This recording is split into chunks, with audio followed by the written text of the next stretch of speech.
No, nothing. Hello. Hi, Matt. Hello. Hey. We're live on the internet. Welcome. We are? We're attached to the internet right now? We are plugged in. Oh my God. This is as close to the Matrix as we've been able to get.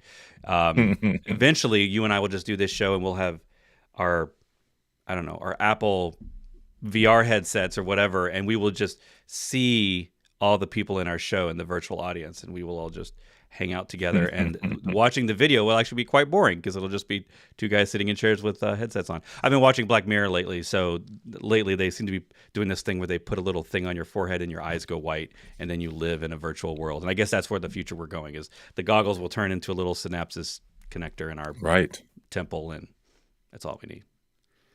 What was the show pretty recently on like Amazon Prime Video? I feel like it was on Prime Video, where It's the woman in like Appalachia, Appalachians mountains, and puts on this headset, travels into the future, and is this, she's this character who's like beating up Yes. people, and I Um, can't remember anything, but what is the it name of was that show? it was It was a fun. fantastic show. It was fantastic. Someone in chat's gonna I don't remember that. remember what it's called. Yeah, Yeah. And yeah, the name was not memorable, which I have the hard. I also have a hard time remembering the name of it's that like show. a one word name, Yeah, and it's and the not only one word name future for a show that's or coming into my head is Succession, but that's obviously completely wrong. don't no spoilers. I'm an episode or two behind, so no spoilers. Of what? Succession. Oh, I haven't watched any of it. Oh, okay. Then I don't know anything not about at it. risk. I'm not at risk. No, Um, no. yeah. All I know about Succession is what I see in the little clips on YouTube, and they're Oh, completely out of order, so I don't know anything. right, right. It's a show that took me a minute to get into. I tried to try it several times, and then by the time I got to the third or fourth show, Because I which was channel is it on? It's on it's HBO HBO. or Well, yeah? it's on Max. HBO Oh, doesn't Max, exist anymore, yes, I guess, or maybe yeah, HBO is a channel I, in Max. I'm not sure. yeah. The Peripheral, I Dan. There you go. yeah. There you go, Dan. The Peripheral. Peripheral. Yes, yes. Thank you. That was a great show. We at home here we subscribe to a channel for or to whatever streaming service for a particular show, and when that show's over, we cancel and move Yep. on to a different one, and Wait then for eventually we'll the new come back show. to Max when I think we got rid of it after the end of Game of Thrones, Mm. and I don't know if we've Yeah, they were Stars on a good. for Outlander. Well, that's not. Yeah, my wife Yeah, watches that. They've been on a good clip ever since Game of Thrones. I mean, you talking about the new Game of Thrones, the House of the Dragons, or the old Game of Thrones? yeah, I think so. House of Dragons. Yeah, it was on a You good don't clip like for it. a while where they kept having new stuff, so I didn't cancel it. Yeah, So I used to cancel it and only have it once or twice a year. But they're yeah, anyway. they were having like a new movie every month Yeah, or and then new they got releases DC on straight from the there. theater, and Yeah, the yeah, Superman was on there, and the Snyder cuts yeah, and all that. And yeah, and I stuck, and yeah, now I'm realizing I haven't quit HBO Max in years now. So yeah. anyway, I just want to mention to everyone we are wearing towels because it is Towel Day. And I guess if there's going to be a theme of this show, it's going to be talking about sci-fi. I wore my Rick and Morty shirt because it's the only space. Well, it's one of the few space shirts I have, and Hitchhiker's Guide Mm. is about space. In case you didn't know what Towel Day was, so there's this book called Hitchhiker's Guide to the Galaxy, and it has "Don't Panic" written in bold letters on the cover. I believe is the line from the book. Um, and it is now a thing. So International Towel Day is on 25th of May, and it is celebrating the life and the works of Douglas Adams, who wrote the Hitchhiker's Guide to the Galaxy series, which was my first entry as a kid into comedy sci-fi. I don't know if that's a technical genre, but sci-fi that was funny. And then there were several other series that I fell into. Even wrote, I think in high school, I even wrote a book. Never actually finished the ending, but wrote a book based on the comedy sci-fi of like the silliness of sci-fi, like random, and basically what Rick and Morty does in spades nowadays.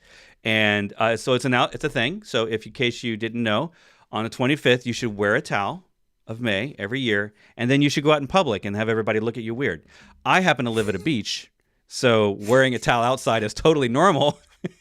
So I have to go to like the mall or often we go to a movie and we watch whatever the sci-fi movie is that's out, and then we'll be wearing our towels in the movie theater. And people are like, "Did you come straight from the beach?" Wow. Have you ever worn a towel in public? You need to do Well, that. you It's asked an me this. experience. You asked me this ahead, like a half hour ago or 45 minutes ago, to which I don't think I responded because I responded in my head, "What is that fool talking about?"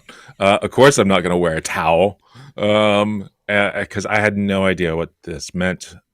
Yes, I had tried to read this books when I was younger, never got into them. Watched the TV series, I think a BBC TV series, which wasn't great. Right. It was And pretty low budget back then. yeah, yeah, very much like Doctor Who, and I just never got into it. So Yeah. this is my introduction. Maybe I should read it. Um, It's up there with reading the first 10 or so pages and never really getting into it of both Ender's Game and Snow Mm. Crash. I keep starting and never going anywhere. Oh, you didn't go. You didn't finish Ender's Game. Well, I didn't actually read No. the book. I watched the movie, Yeah. and let me just tell everybody out there: watching a sci-fi movie based on a sci-fi book still makes you a true fan. You can still be a fan. There's no sci-fi shaming here of you didn't read the original book. Like however you consume something, audiobook, physical book, Yep. you played the video game but didn't read the book, whatever. If you watch the movie, it's all fine. It's great. Yep.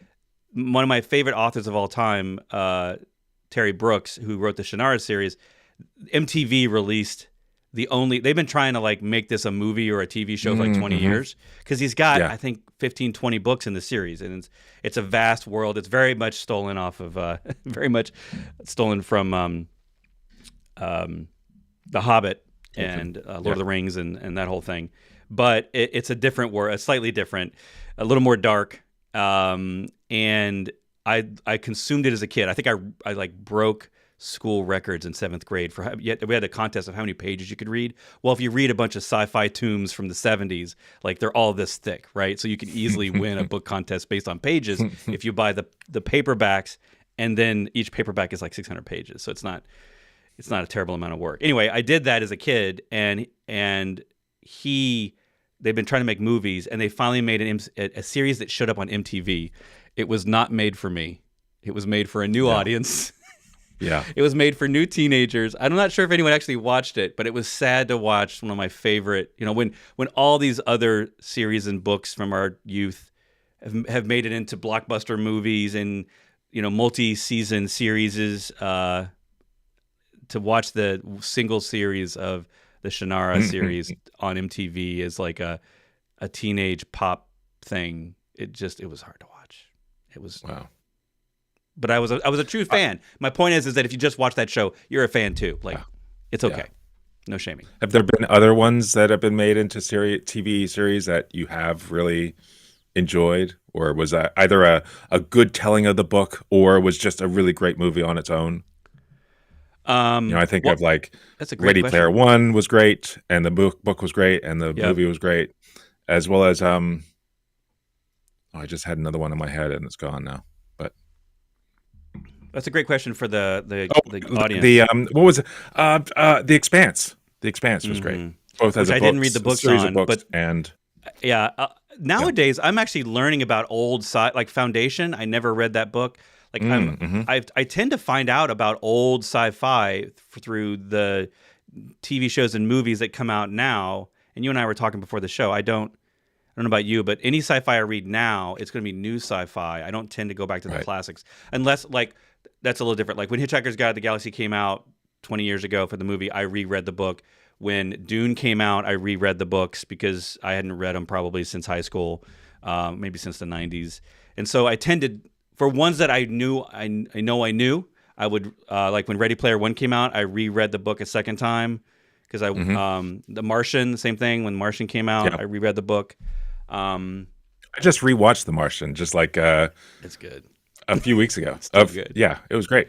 Actually, when I downloaded it when we were at CevoCon, I for some reason I had it in my head. It's like, oh, I really want to see that again, and I watched it from my Airbnb.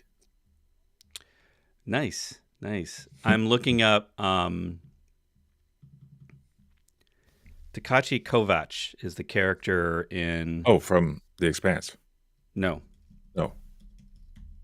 Oh, from no. The Altered the Carbon. one that's been too Altered Carbon. That's what I meant. Yeah. Altered Carbon was Yes. was a book I read when it first came out. I think it was like 2001, based on a friend's recommendation, and loved it. Absolutely loved the series. It was the third or fourth book that was it was not as great, but loved it. And then the series came out, and that first season was amazing. Loved every second of it. I mean, anything cyberpunk, I'm going to be a fan of. And then the second season was still really good. I loved all the actors in it, but it just didn't have the same amazement of the first series. And then they didn't take it a step further. They didn't go to the third. Yeah. book or anything, and it was sad because I really wanted them to keep going. Anyway, if you haven't seen that, Altered Carbon, people. The first series I loved. The second I tried to watch and I never got into it. Yeah. Yeah, I mean, it was totally different. Yeah. Him going back and meeting his long-lost love. All right, so what DevOps topics have we got today? I want to talk about AI a little bit. If anybody's out there wants to talk about it, specifically, I don't have any headlines or anything, and that's not the reason we have this show. Anyway, we're here for the people. We're here for the people. Yeah, you asked about had I played around with any of the AI tools, and I actually do another podcast that nobody, or another stream that nobody ever watches on my channel with a friend of mine that I used to work with at Datadog. And he, like at the beginning, just before we got on, he fed a question to Bing or Edge browser asking what are the top news stories for tech news stories. And it was actually pretty good. And so I thought, oh, well, let me do the same. I'm going to ask, I opened up my Edge browser because I had to download Edge browser to get access to this thing. What are the top Docker and Kubernetes stories from the last month? And this is the answers it gave me for the last month. Nigel Poulton takes a look at the new paid plans for Docker Desktop in his Kubernetes news this month. Okay, that's interesting. The new stack has compiled a list of top Kubernetes stories of 2021. Like I said, from the last month. Okay. And then is this on Bard or what is this on? This is on using Edge to get to Bing, Bing Chat or whatever. Right. And then here's my favorite. Docker has published an article answering top questions about Docker and Kubernetes. This is all. I don't think that's. I'm pretty sure that's not most of that's useful. hallucination. That sounds hallucination. Yeah, like a hallucination. Yeah. Hallucination. Yeah. And I asked for 5 things, and it says it gave me 5 things, except there's only 4 items in the list. I love it when you can when counting. you retrain it to think that like 1 + 2 = 5, and then you convince it, and then if you can convince it, it will argue back at you of all the reasons why 1 + 2 is 5. This week, you can actually see my history on ChatGPT.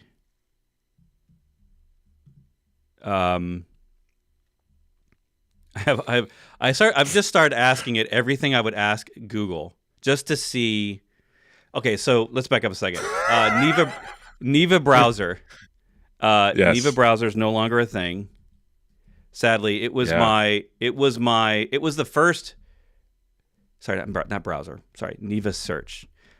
Getting my terms mixed up. Neva search is shutting down, but it was my favorite search of this year because it was adless, so you could pay a few dollars and just remove all ads. And then it had AI answers that were directly linked to sources, so it wasn't going to hallucinate as much. I don't think I actually ever caught it hallucinating. And I found it very helpful 50% of the time. The other 50% of the time, it's annoying. I don't want to see it. Like I'm not looking for you to summarize. I know the thing I'm looking for. I know it exists. And that's kind of a trend, right? Like you kind of have almost like 2 different types of searches. One that you've probably never searched before, like how do I make lasagna in 10 minutes because you're rushing dinner. You've probably never searched that before. But if you're like, I know there's this Docker document for the compose file syntax, and I need to go find that, and I don't have it as a bookmark. Then you ask Google, and you've asked Google 1,000 times. It's a purple link. You've already been there. And that's the kind of thing where the AI was useless because I didn't need it to summarize a thing that I already knew about. But for those new results, it was giving me those results. Well, sadly, they're shutting down. They're actually have announced that they're being bought, and it's going to be turned into a different product. Their biggest claim, by the way, on their shutdown was that their biggest struggle was that people didn't even fundamentally know how to change their default search. So it wasn't that people weren't willing to pay. It was that people couldn't figure out how to use it. And they didn't understand the difference between a browser and web search. Like their search engine in their browser. And I got on this rant with my wife last night because she was also a little confused on that, and it made me realize that for 15 plus years, probably 20 years, we've had browsers with built-in search capabilities. And so I had to kind of like go through the evolution of search and realize that like in the 90s, we had a browser that would go to a homepage, and that homepage you would have to click on the box and it would be Alta Vista, and then eventually became Yahoo, where it would be that sort of default in Communicator or Internet Explorer or whatever you were using, Mozilla before it was Firefox. And you would actually have a web page. You have to make your default homepage a search engine, and then you would click in the box and have to type something. Then eventually we got an actual search box, and I think that actually started out as a plugin bar. I remember like early days of IE plugins, it would be like a separate bar on your browser, and you would type searches in there because the URL bar was not a search bar. It was not an Omni search bar at the time. Right. And then it showed up as a separate box, and then eventually the boxes merged, and it could just kind of dynamically figure out whether, based on your typing, whether it was a search or whether it was a website. Well, turns out that everyone's forgotten that whole history over 15 years ago, and people no longer understand that the search engine isn't in any way related to your browser. Your browser just has a setting for if you type something in my browser, my bar that's not a website, I will send it to a search engine. And people don't understand that. So they were looking to download the Neva browser. So then Neva released a browser on mobile, just mostly also because I'm a fan of Apple. On Apple, you can't put in a random search engine as default. There is a hard-coded list of like 5. DuckDuckGo is on the list, but Neva is not on the list. So you can't actually change Safari browser on an iPhone or iPad to use Neva search. So then they had to put in a plugin for Safari that would redirect your search.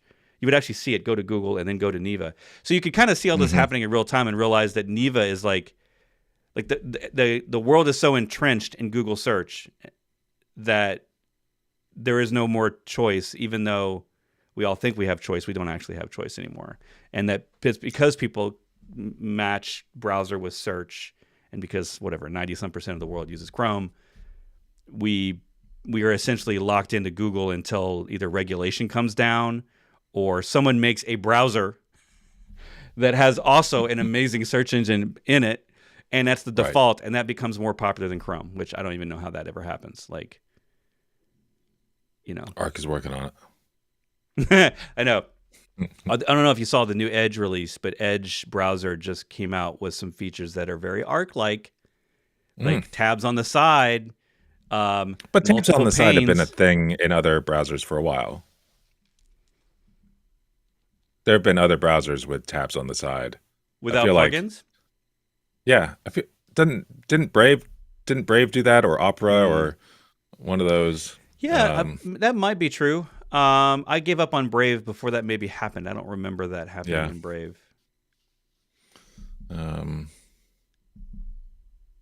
just saw a video the other day of somebody using Brave, and I just thought, oh yeah, it's still a thing. I didn't realize they were still a thing. I don't know how they're doing. Do you still use Brave? No, I use Arc. Use Arc. Remember the browser I turned you on to? Yes, I remember. I just wasn't sure if you still used it. Like, yeah, I do. I don't know if you tried it and then gave up on it. By the way, today they're supposed now to I'm make in Chrome. Oh, sorry. Right now I'm in Chrome, but that's because I'm on this PC and not that one over there. I think it's arc.net, right? Arc.net. So if everyone who's watching, if you didn't know, hello, Conrad in London. Yes, Martin, we brought our towels. Absolutely. Towel day. Go get your towel. Anything special about your towel? Nothing special. It is a local towel. It is from one of my local favorite restaurants, and it has a crab on it, which is a Maryland, Virginia type of seafood. What is yours? This is a towel that is the Appalachian Trail. Oh, nice. And it goes all the way down. And it's Did you hike it? Did you hike some of it? No, I did not. I went to the store and bought a towel. That's as close as I got. Apparently, it's the only towel you need. It says so. That is perfect. That is the perfect choice for your towel day towel. If it's the only towel you need. It is the only towel you need, and it's one of these like super wicking or like fast drying. Yeah, it's a camp towel. and I bought it for when I went rafting down the Salmon River in Idaho last year. Oh, nice. Yeah. Was that like badass rapids, like crazy rapids? Uh, it is. If Category you've whatever? never Or been on a, yeah, I think it's like category. I don't know. It starts at 1 and goes up to 5, or it I goes think so. starts at, Yeah. or maybe it's the other way around. It's like fairly tame. Okay. I mean, there are some decent rapids, but 4 years ago, 5 years ago, my wife and I did 9 days going down the Colorado River through the Grand Canyon, and that there's one rapid there called Lava Falls, which is as violent as they get. It's the Oh, wow. top It's two or three in the world for yeah. Can you go around it? particular sets. Can you go? No, Can you like skip it? Oh, did you do no, it? you go through it, and it was spectacular. Yeah. Were you like all My wife, adrenaline and all yep, tense my and wife yeah? broke her ankle on that trip Wow. I was gonna on her say, first day, and she I continued all 9 days. that's crazy. That's crazy. Yeah, I mean, Actually, no, hurting it's your not a. arm It or wasn't a whatever is break. one thing, but your leg Yeah, on a hike or when you're yeah. camping, anything on your leg, like that's the worst place to have it. It wasn't actually a break. It was a high sprain, and apparently, um, people that know what that means, they'll generally say, "Well, it's too bad you didn't break your ankle because that's a whole lot easier to heal from." Mm, yeah. I have not hurt myself on rapids, but I have been on plenty of canoe trips, never a rafting trip. Mm. And a friend of mine on the littlest rapids, like I don't like if there's one category less than one, that's the category we were on. But he was in the back and wasn't as Eagle Scout, so I know canoes. Uh, you have to learn canoeing at summer camp every year. They make you like you have to capsize it yourself and then actually uncapsize Mhm. it.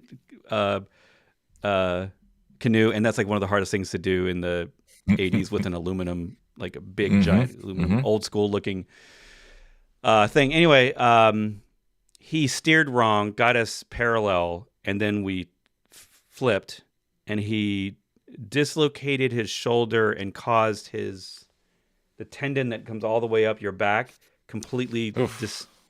it completely separated from his bone, and then we were still in the rapids, right? Like we still had to go to the end of the trip.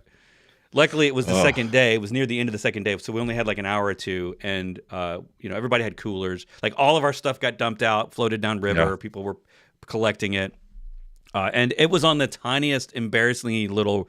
He hates talking about it because he knows that like it was the total wrong move. He knows he made a wrong move, and it Mm. was in front of everyone.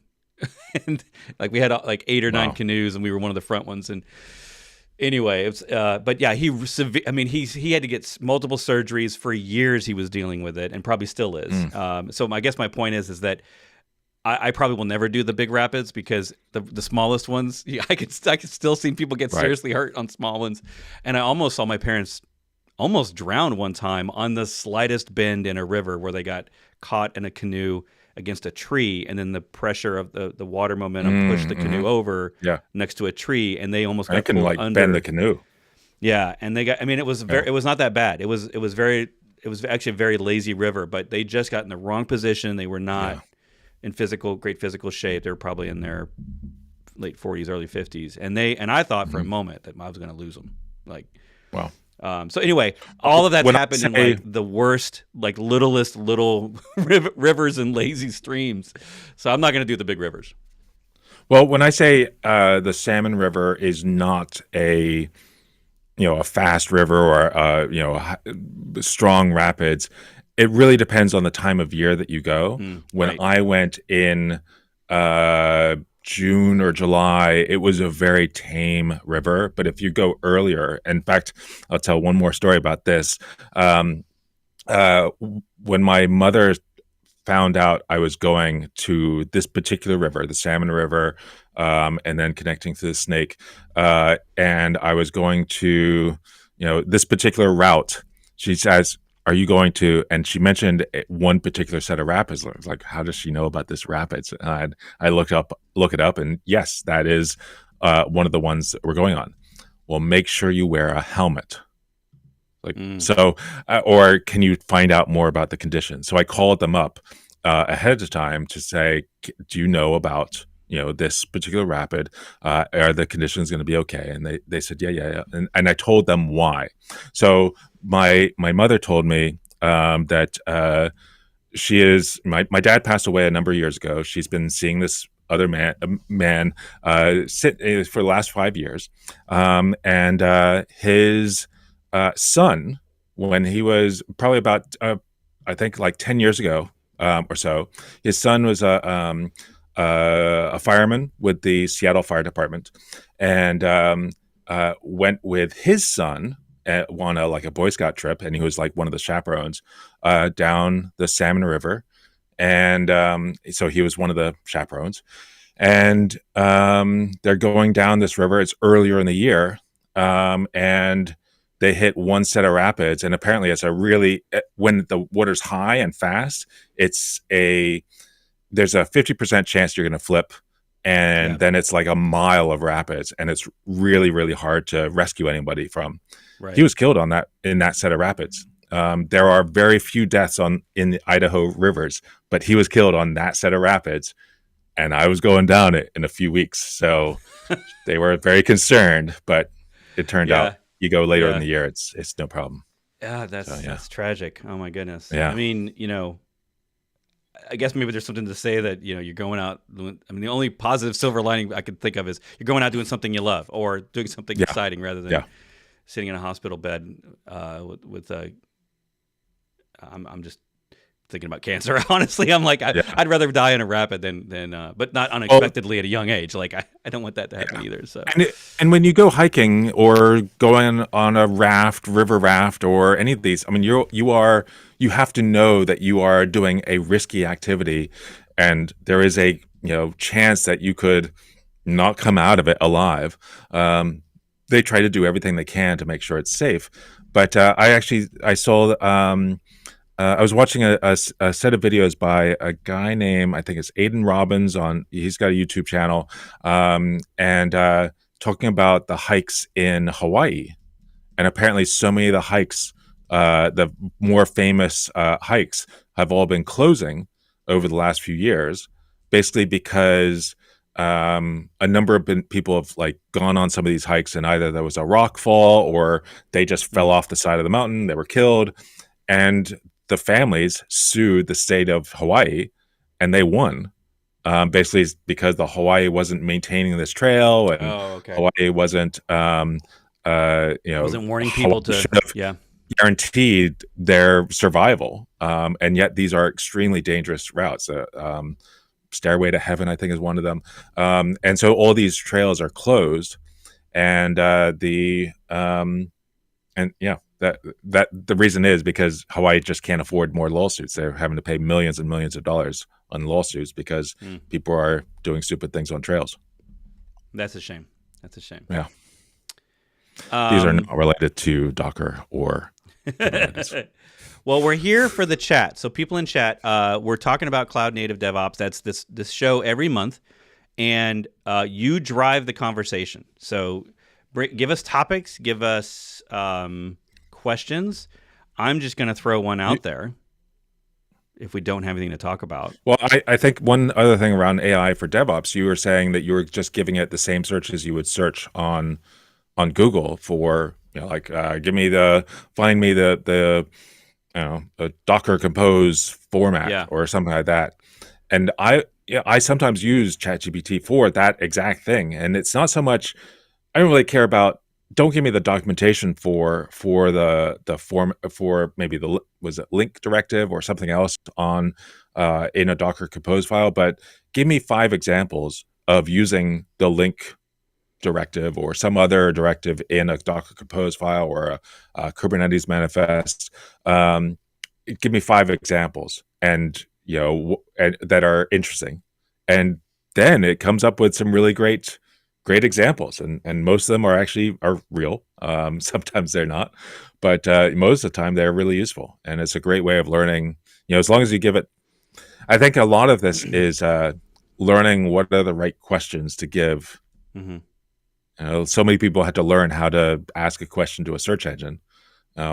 We need to learn what are the right questions, or what are the right prompts to give a lot of these different services. And sometimes you use ChatGPT to generate a prompt for Midjourney or for some other tool. Yeah, one of the things I've started doing is, so I answer course questions every day. By the way, for those that didn't know, I have courses, and this is a little self-plug, little ad. We're opening up registration. We have opened up registration for our next live course, and I'll put this one in chat in case if you're very curious and you're not ready necessarily to sign up. If you jump down, you can actually, instead of enrolling, you can join the sort of the waiting list and find out about future dates. But this is a live course only. It is 2 weeks, 1.5 hours every other day, so a total of 9 hours over 2 weeks. And it's all done in Zoom. So you're hanging out with me. We're implementing GitHub Actions. We're implementing that for building our images, scanning our images, doing a bunch of cool stuff with it, the best way that we know how, basically, with GitHub Actions.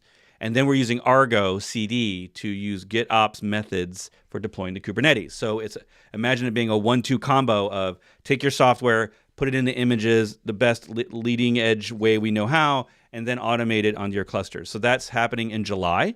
And we already have signups, so join in with us. It's probably going to be a couple dozen people, and we're all going to work together on these projects. You'll basically get some homework. There'll be a couple of videos to watch as prep, but it's mostly all done in Zoom, so we can ask questions, we can work on stuff together. We actually have dedicated time during the week where you can come in, and we're just sitting in Zoom quietly, all getting the assignments done, essentially, or even working on your real projects and getting your real projects at your organization set up with GitHub Actions and Argo CD. Some of the students last time did that, and the goal here is to make you productive as soon as possible. One of the things that sucks about long form video content like my own courses is that they're not always applicable to your situation. It's hard to make them very specific and also very broad and general at the same time, because you never know your audience. But with this kind of course, that problem is solved, because you can bring your questions, we can work on your issues, you can bring them to the chat, and then we can talk about them in the next Zoom. We had a great time last time in our first cohort, and we learned a lot. So we've improved the course. The content's actually getting more updates before we go live, because, of course, things constantly change. So come join us. Links in the chat. Anyway, besides those courses, I have all these other courses. You can get links for those below. There's lots of links below in the description. But one of the things I have to do every day is I get questions about the course content. There's over 500 videos across 4 courses. So there's a new 100 or so people starting the courses every day. There's a constant influx of the same questions over and over again. And someone recently asked, how do I assign a Docker container to a specific IP address or a specific NIC? They were saying they had 2 NICs in their server, and I knew that this was a thing, but I couldn't remember the exact configuration.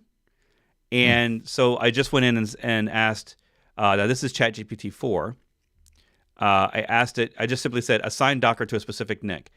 And it kind of, sort of, didn't give me the right answer. It gave me an answer, but it was not the answer I was looking for. And one of the problems with Docker is that there are so many IP addresses involved and so many different interfaces that, you've got virtual networks, you've got Docker networks, you have subnets, you have dedicated IPs per container, you have default gateways inside those, that you have the host NIC, you have the publish ports, you have the IP table rules, you have all this different stuff. So it's kind of hard to ask anything, including the internet, a very specific question of, how do I tell Docker to only publish ports on, you would end up with a paragraph. And I didn't do that. So I got back, essentially, I asked a quick question, I got back a slightly wrong answer. This answer does work for a specific type of problem, but it didn't solve the problem I looked for. So the next question, I revised it. Where in Docker's documentation does it say how to assign Docker to a specific host NIC? And this is a new feature that Microsoft just announced, which is you can use Edge or Bing search.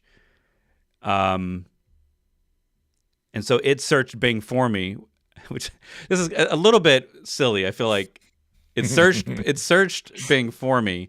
It then found the website, found a web page on Docker. It read it, and then it summarized it.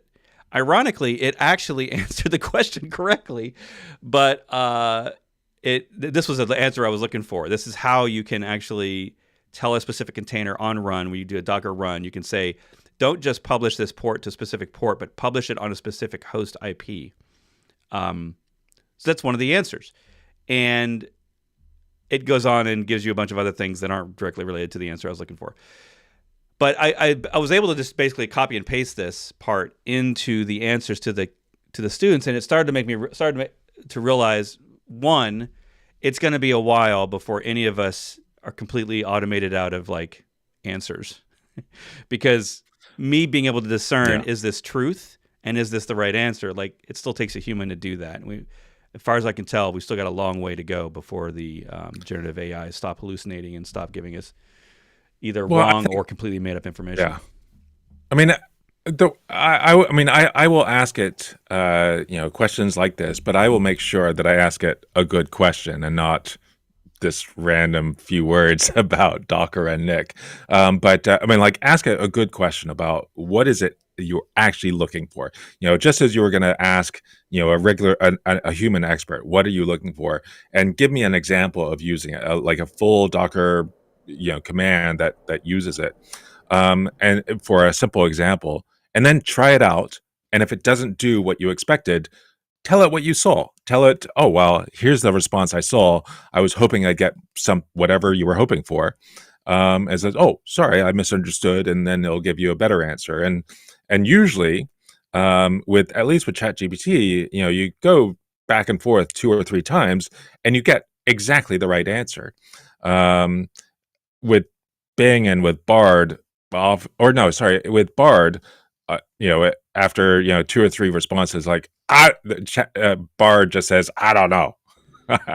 Yeah, I obviously don't know what I'm doing, or something. It was some weird answer. Like, that's the safety thing they've turned on, which is unfortunate. Yeah, they don't. Yeah. Otherwise, it gets to the point where you can make it crazy, and I think that they had to cut it off, and that's just unfortunate because, like it may take you 4 or 5 ways. Which, if I went back through my history, there are some like that where I'm like, no, try this.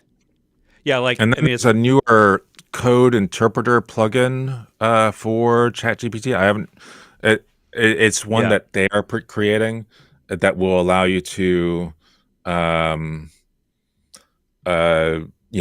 have file downloads that you are able to download and try yourself.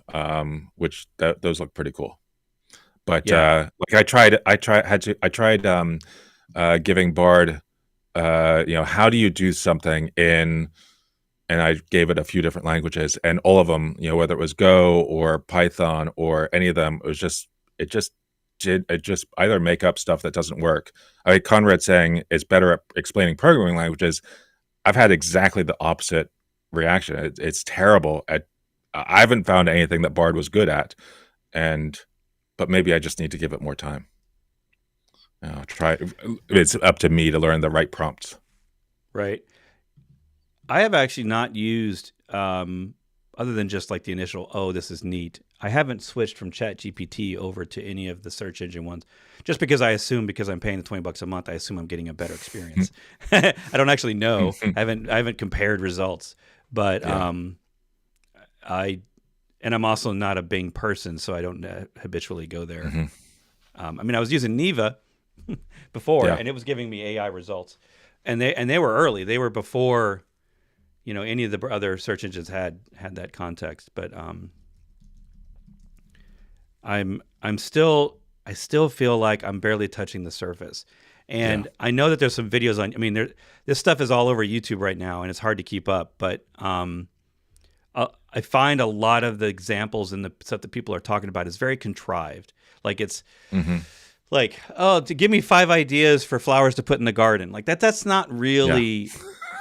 I'm not I'm desperate to automate and make things more efficient at work. So I think the Right. things that I need to just dedicate a day to really, to really just clear the schedule and say, I'm going to create a Terraform project to automate, Hmm. EKS setup with all the bells and whistles. Hmm. I've watched some videos on people, and it takes like you say, it takes a lot of iterations, a lot of refinement, and then a lot of tweaking after that. And I kind of feel like I need to do that because I want to talk about this more. Like you and I talking before the show.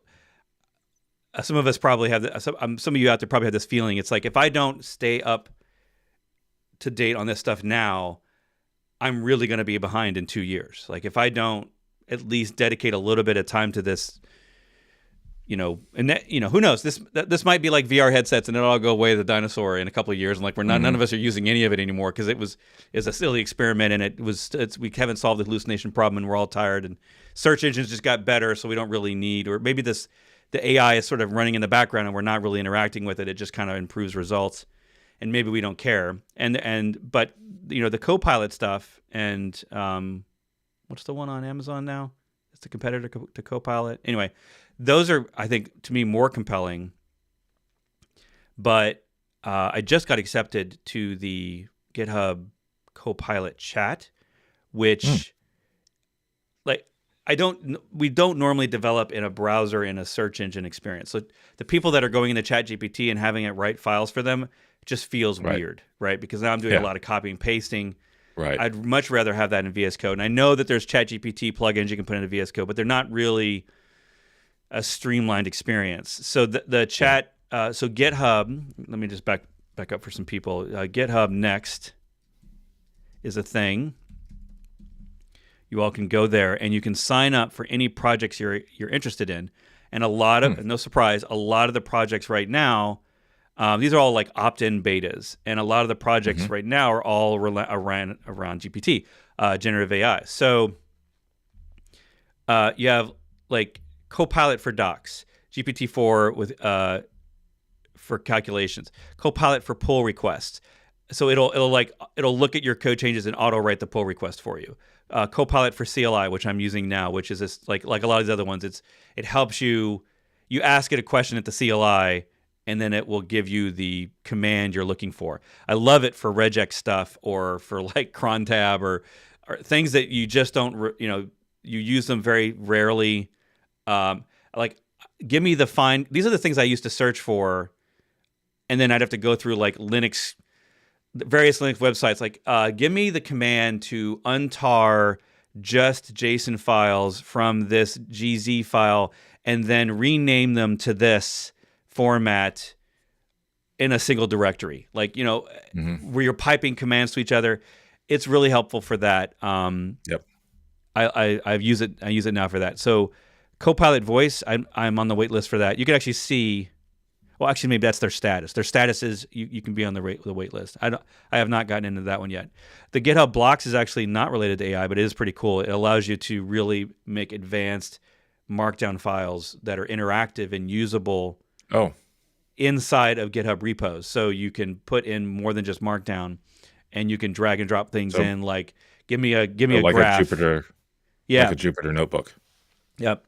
Almost like drag and drop a spreadsheet view of this CSV file that I can interact with and Hmm. search, and you can put that in, and that's pretty slick. The one I just got accepted to, this is the one that I'm really actually interested in, is because Hmm. today Copilot only sees the file you're in, and I kind of wanted to look at the whole repo, and they're working on a feature that basically it'll read the rest of the repo and give you responses based on the rest of the repo, which I think will really help the responses. Yeah, there's another GitHub, not created by GitHub, but a project that, a repo that is on GitHub, called, I think it's called like Personal GPT, and there's a few Mm. projects around this. Yeah, I've But seen one of basically them. you Yeah. point it at a directory filled with PDFs and markdown files and other text documents, and it will do all the GPT stuff, but based on your codex of knowledge, based on your documents. Yeah. Yeah, that's I have seen several where but the ones that I've seen so far talk about that it needs a lot of data, and Yeah. I don't know if you've seen one that where it can, because so like for example, I would love to have not just the internet, but also give something like the captions to all my courses, and Hmm. then me, show me all the videos across all my courses that talk about this, right? So like for example, when Right. Kubernetes breaks a thing, and they change the kube control run command. I'd love to be able Hmm. to look and find all course. I can Hmm. kind of do it now, but I have to go course by course. I have to search all the Right. captioning, and I'd love to be able to do some of that stuff. Um, I almost wonder I mean, if I was thinking, like, since I'm the new person on this call, on this stream, and you've got how many of these have you done? A couple hundred, yeah. more, Oh, the 400? streams, yeah. We're Yeah. 213 And or whatever so this one is. I can probably find a place to download all the transcripts that YouTube has automatically transcribed. I can probably download those, put those in a directory, have this personal GPT like thing, look at that, and whenever you know are on some sort of point, I can, as the new guy, do a search for when did he say this thing last, and says, well, actually, you talked about this on episode 42, and sound like, well, obviously Matt's an expert and has watched everything I have ever done, but I It's a haven't good done that yet. idea. It's a good Yeah. idea. I mean, I don't even need to all the questions have already been asked, so we just ask our what we said last time. Um, well, this is the one I I got can accepted just into. I can be like that person you always hate on Stack Overflow. It's like, obviously you didn't, you should watch all our back videos and pay attention to episode 22, and the answer is there, rather than just giving the answer. Point to the Yeah, page in the documentation or whatever. Be yeah. that guy. Conrad, by the way, says he said it would be great to generate a textual index of all the course videos, like a book index. So in my Hmm. Udemy courses, it kind of does that. If you go, it has indexed all the captioning, and I hand edit all captions. Hmm. So if you're in one of my courses and you search like swarm service, so it'll show you every lecture, and it'll skip right to that point in the lecture of. Hmm. So it's pretty slick. Like this is way better than anything else I've used in terms of searching through my content. Like, do I talk Right. about LOL Lubric, Lulabric? I'm not sure how we say that. You have a question around auth which I don't actually have an answer for. But if I had talked about it in my course, which I'm pretty sure I didn't. Oh, look at that. Well, I talk about it in the world of Docker, right? So there's Docker plugins for auth to allow you to auth into the Docker engine. You're asking about Kubernetes for that, but that's super handy. Assuming that I spell everything correctly, and because we hand edit, it should be But true to form. It should be Docker, what not we Doctor, because it always what captions But always what would show be really Doctor. good in this example is if it knew that auth also means authorization, Mm, yep. or when you say auth, it looks for auth auth authorization, authentication, Yep. Yeah, and see, all the like it doesn't things. even, it only finds whole words, and it doesn't, Mm, quotes don't help, and it shows any word. So you can't say like, quote these two words and only show me that exact phrase. So right, like when I right. do Docker Swarm, it shows me There's no, any lecture with the word Docker or Swarm, which basically gives you useless results. yeah, So yeah, there's no their search leaves a lot proximity. to be desired, and I've complained to them multiple times about Yeah, it. But it's still kind of fantastic. Like it's still way yeah, better. yeah. When you're watching a video, by the way, for those, if people are, you can actually look at the entire transcript, scroll down the transcript, and then click on the line in the transcript, and it'll Hmm. skip to that part of the video. So we're getting there. I still feel like Yeah. Udemy is actually the not just because my courses are there, but because I've tried a lot of the other ones. I still feel like their UI and their learning UX is still the most advanced on the internet, just because of like this search and the captioning features and the ability to look at all the different. It transcribes into like a dozen different languages. Yeah, Arabic, Dutch, French, Indonesian. Like there's all Vietnamese, Turkish. It's a lot in there. But yeah, it could be so much better, right? Like the AI hopefully will get us there. But anyway, if you didn't know about GitHub Next, that the project I was actually trying to talk about a while ago before we got on 5 tangents was the Copilot Lab. So I got accepted into that. The problem is I have to download a bunch of different stuff. I have to use the beta version of VS Code, but the thing here is that if you haven't used Copilot yet, which is I'm a huge fan of it. It's probably the biggest. I've been using it for 2 years since the early beta. We demoed it live on this show almost 2 years ago, and I was immediately using it for YAML and DevOps stuff. I wasn't using it for full-on programming, even though I could. Most of my work nowadays is helping people with Docker files and Kubernetes manifests and maybe some Terraform and a lot of Markdown, a lot of READMEs, a lot of documentation and screenshots and explain things to people. So the only way that you can really interact with Copilot today is in VS Code is you write a comment of what you want, and then it'll write the code. That also works for Markdown, anything else. I can comment in Markdown, and it will write me the text. It's really bad. It's gotten a little better, but it's really bad at URL. There's one thing it's going to hallucinate on. It's URLs. It will make up URLs. If you say, like, give me the top 5 Docker, explanations or whatever, it'll give you a bunch of URLs that are all made up. I'm not sure if they fixed that or not, but we were watching on this show about how horrible it gets very quickly, and it was like picking a random user's profile on GitHub for telling me this is the repo you should go to. The repo didn't exist, the human did, so it was pointing me to some random person GitHub profile. It was really weird stuff, but that was a while ago. The point here is that this new Copilot Labs allows you to interact with Copilot in more ways, including translating between different languages, which I thought would be kind of cool. I'm not sure that I've ever needed it, so I'm going to have to start thinking of ways why I would need to do this. And then you can actually have it explain things in there, and you can basically converse with Copilot outside of comments. And I'm going to report back on this because this is probably, to me, one of the closest things to a AI for DevOps is VS Code itself. I mean, sure, we could use ChatGPT and all the search stuff, but day to day, if you're writing Terraform, Ansible, YAML,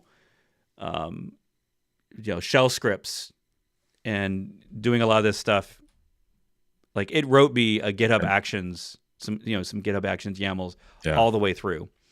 It's not great at it.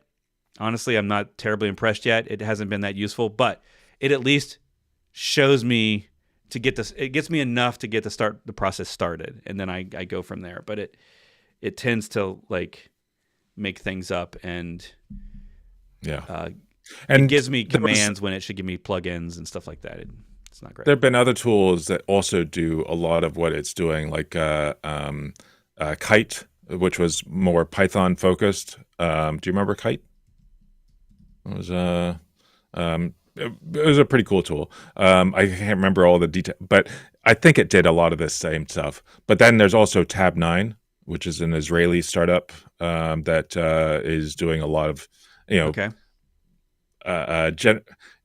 as you're typing, be able to say, I think this is what you're going to type next. And it actually does a pretty good job. Yeah, that's pretty cool. I'm pulling up an example actually, so that if we're going to talk about VS Code for a minute. Nope.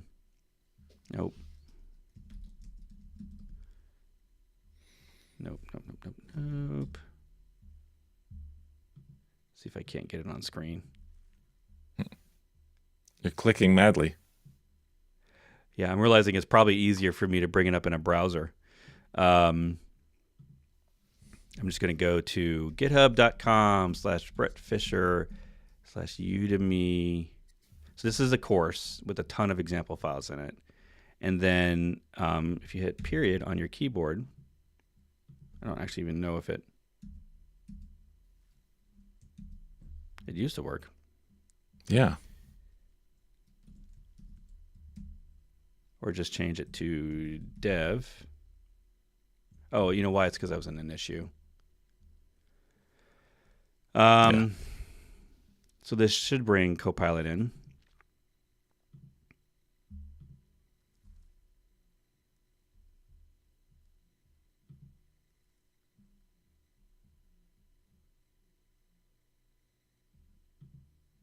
Yes, yes, yes. Install them all. Install everything. Um,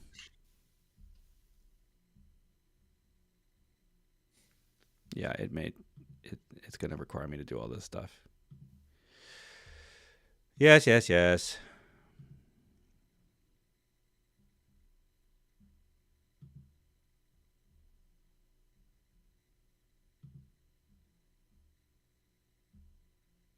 I don't know what cloud changes is. Turn on cloud changes.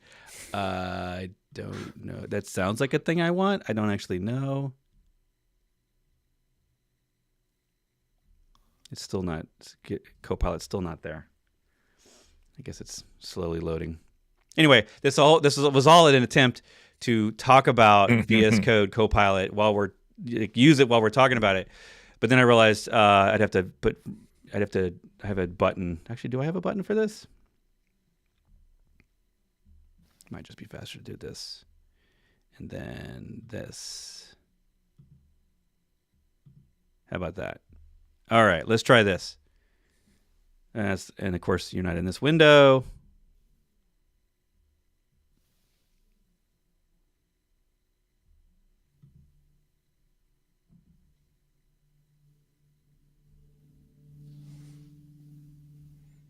We're going to figure this out. Okay.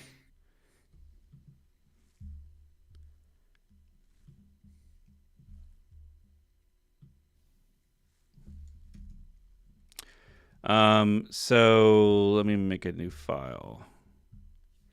So Dan's talking about, like if I just said,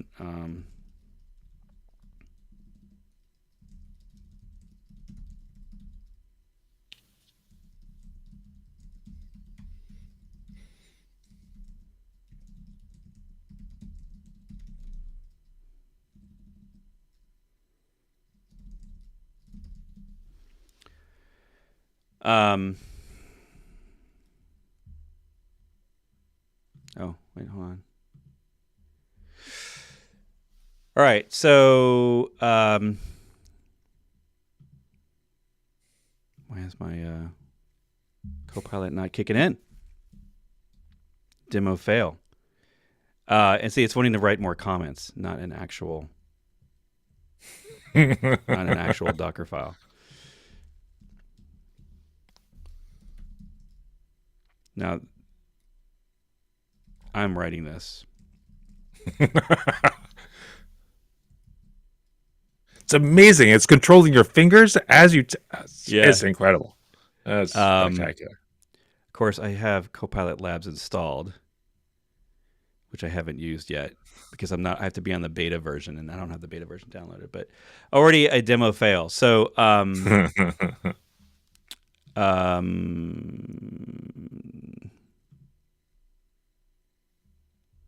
already forgetting the command shortcut for show me everything.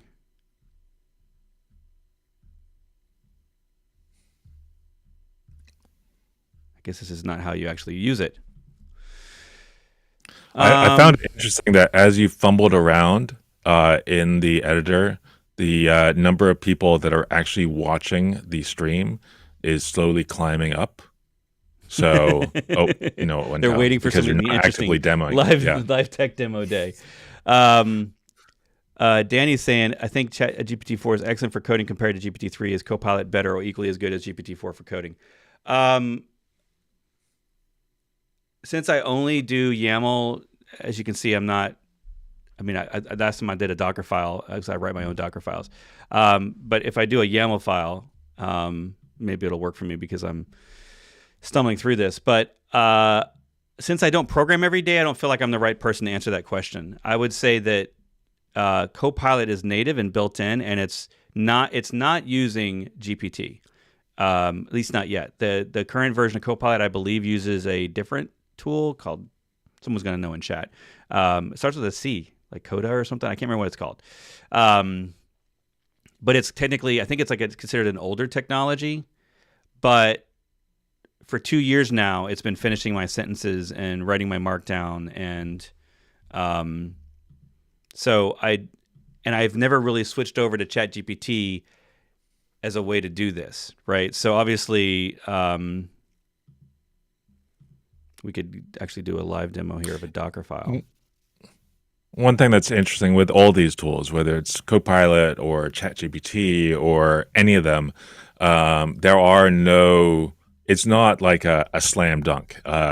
Even just in the chat, we've had one person that said ChatGPT is awful for, any sort of coding, and yet another person says it's amazing for live, for coding. And there's not one, it's not fantastic for everyone, or not everyone loves it. It's right. It's kind of all over the place with, and maybe it's you're giving it the wrong prompt, or it's understanding you. I don't know where the difference is, but it's interesting.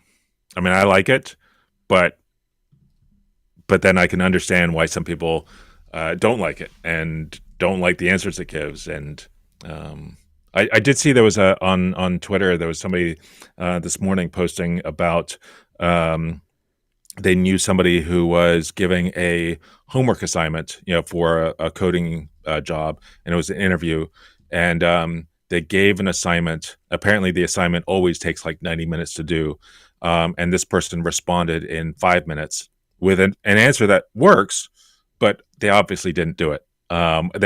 They're assuming that this person just kind of fed it to ChatGPT and generated an answer.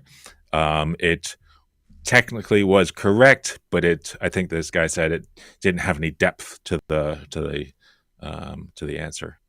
So people are using this in ways to kind of get out of doing the real work, or is that the way to think about it? Or is it, at Infra, where, we're thinking, what are the ways that we can use a lot of these tools to help make us 30% better, or 20% better, or 10% better, or whatever the number is. Use the tools as an aid to help you go in the right direction, or go, depending on the role. I mean, for me, using some of these tools, whether it's Midjourney or ChatGPT, to generate assets that I'll then use in a video that I do the actual work on.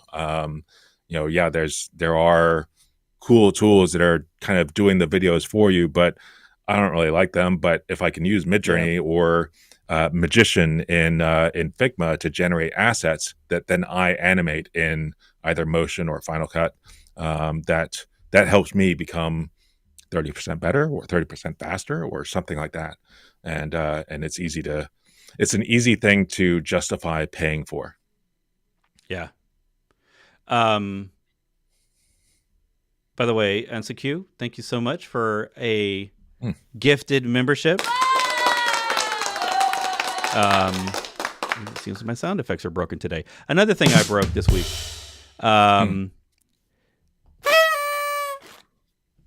Thank you so much for that. Let's see if the reggae horn works. The reggae horn always comes when there's money involved. Thank you so much, Martin. I appreciate it. Someone's going to get a membership. Martin was gifted a membership. Yeah, very cool. It doesn't actually say that on my on one of my screens. It only says it gifted. Thanks for that. I really appreciate it. This is like multiple times now, 2 or 3 times that people have gifted memberships to others, and I appreciate that. Back to the Docker demo real quick. So I was waiting for ChatGPT to do its thing.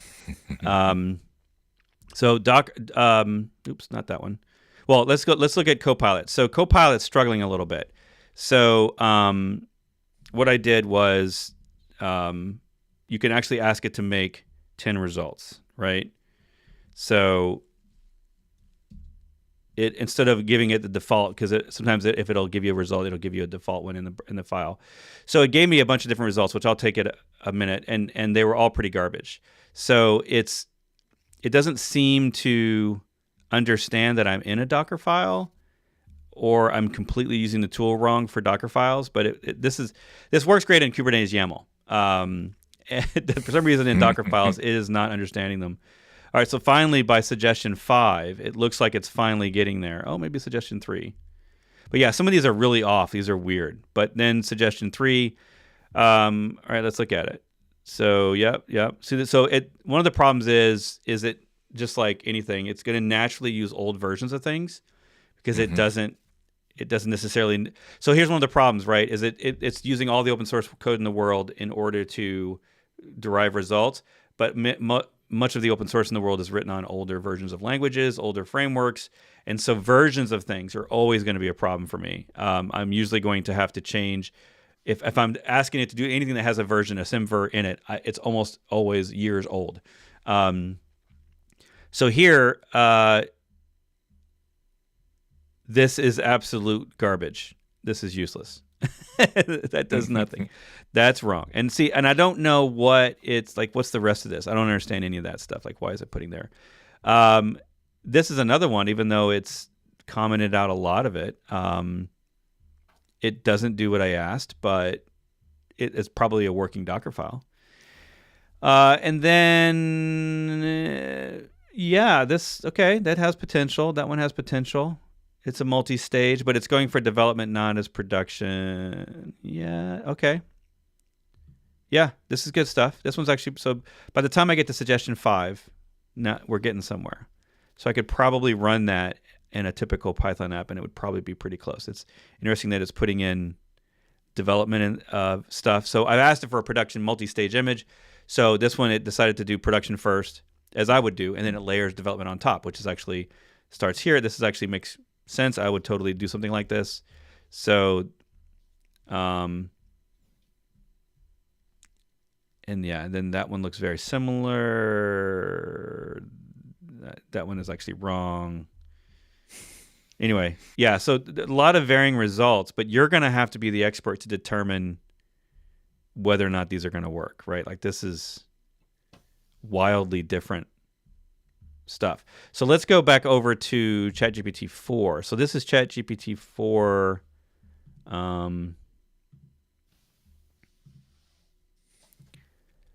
Default. I don't think you can tell up here, but I'm using GPT-4 without internet, so it doesn't have the latest internet. And it doesn't have like the Bard search. It doesn't have not Bard, but Bing search. It doesn't have any of the plugins, and so it gives me a single Docker file. I didn't ask it for multiple Docker files, so it's only giving me one. And notice it's a newer version of Python.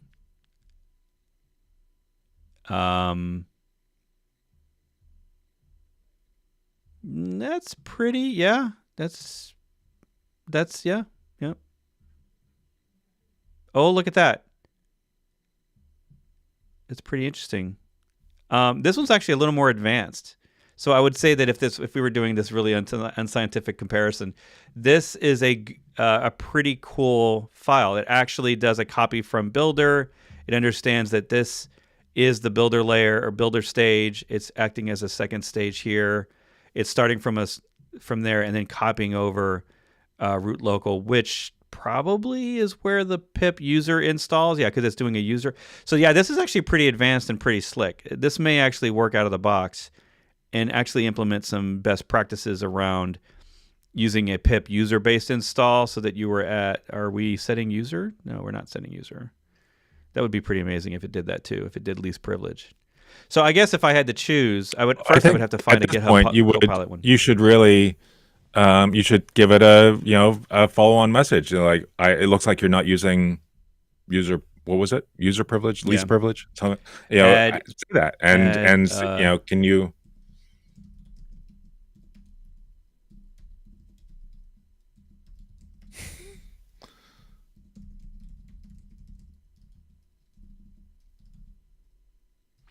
And I'm just going to try that. It even explains that the Docker file is divided into 2 stages, whereas you wouldn't get that in Copilot, right? Copilot isn't explaining it. It explains line by line, but it's not explaining the whole solution in Copilot.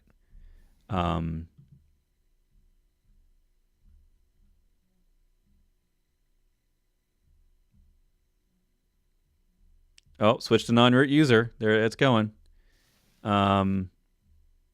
Create a non. It even creates the non-root user. Oh, and it disables password. It's pretty slick. I'm definitely gonna have to give it to GPT-4.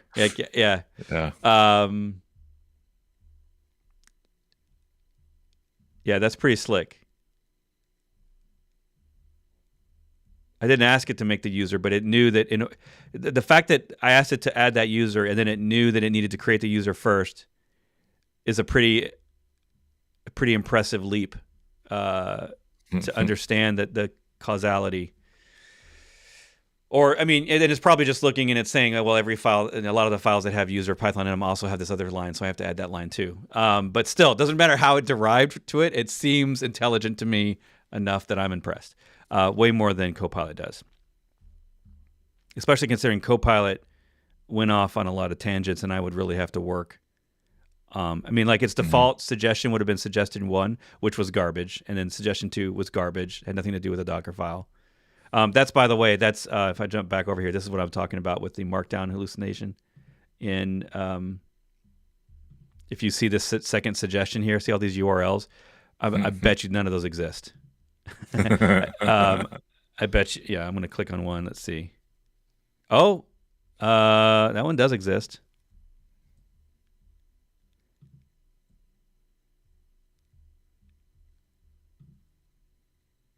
That does exist. Okay, so these articles do exist.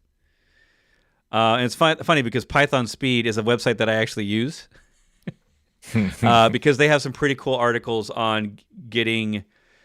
There are bad ways to use Python and Docker that will result in either unnecessary bloat or possibly even performance issues. And the Python Speed website is actually pretty legit on making sure that you stay on the rails. But I mean, yeah, like this, I don't know what this last one is, Python Speed /A, like it gave up and got tired. But at least those URLs worked. But previously, it's probably been a year since I've actually asked it to write URLs. It was horrible. It was not worth anything. Well, I've had ChatGPT give me some examples of different data breaches into companies over the last few years, and it gave me a bunch of things. And I started looking for any evidence about these things happening. I couldn't find anything that said these things happen. So I said, well, okay, for these 20 examples or whatever examples you came up with, can you give me URLs for articles that talk about this so I can get more detail? And it gave me 20 URLs. None of them were accurate. None of them were actually pointing to anything useful or pointing to any article.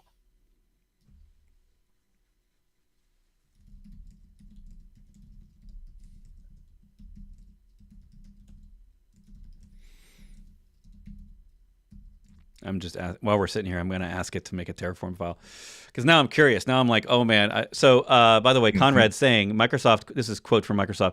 Microsoft's AI-powered programming tool GitHub Copilot is being upgraded to use OpenAI's latest GPT-4 language model, unlocking a range of new functionality in the process. So yeah, that. I think I heard that before, and it wasn't like they were using GPT-3. It was like a totally different legacy project from OpenAI or something, and whatever was before GPT, but that it had been tuned to focus only on code.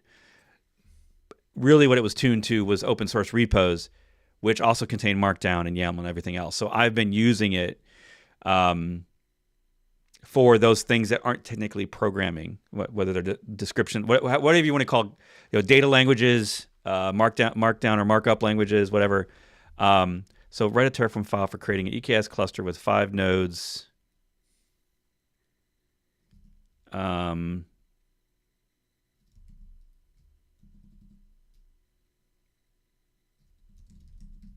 the latest version of Kubernetes.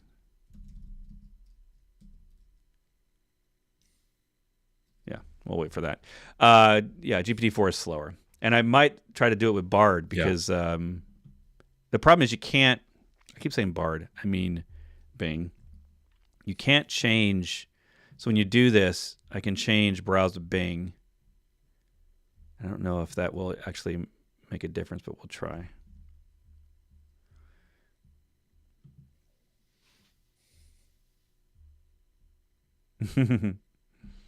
Well, that's the shortest. It's Often you have to, especially if it maybe didn't because finish. Oh, you know what? you started another chat. Yeah, yeah. Which I don't Um, normally do. but whenever it does that, I say, can you continue, or because you stopped, you stopped before you finished the file. I often have that where it starts giving me show me how to do something in. I think I asked it for using Svelte, and it would generate this file and then get halfway. I said, it looks like you stopped halfway. It says, oh, I'm sorry. Here's the rest of it. Okay.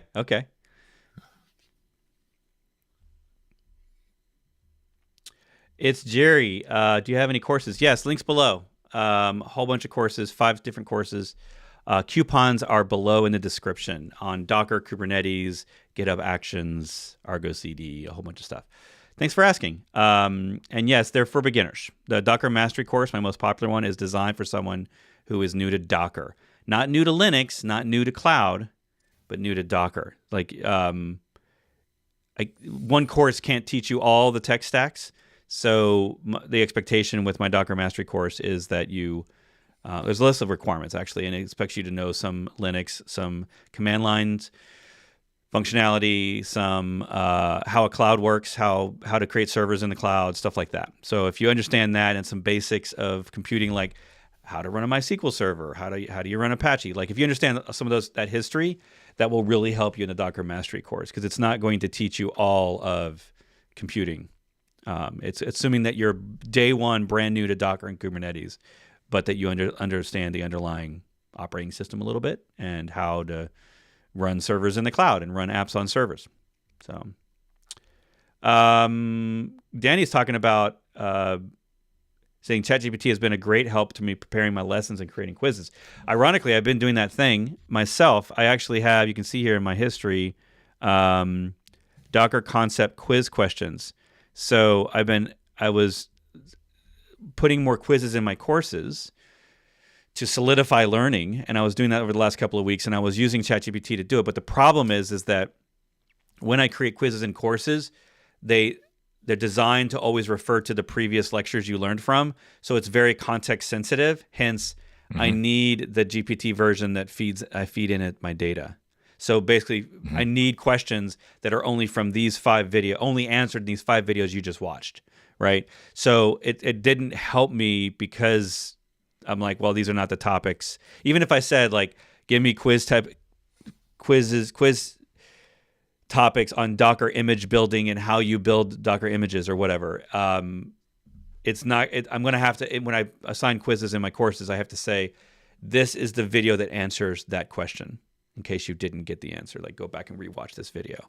And so it was kind of useless for me. But I can see how maybe like a final quiz or a quiz that isn't related to my course, but it's just maybe extracurricular content that's like, hey, just you go on the internet and look for answers that they're not in my courses. Maybe that would work. I don't know. And that's why I've really enjoyed using another plugin for your browser, Chrome, whatever, called Memex. And there's a number of other plugins as well, but Memex, I think it's memex.garden. And you can ask it a question based on the page that you're currently looking at, or come up with 5 questions that I will add to Anki to help me remember what I just read.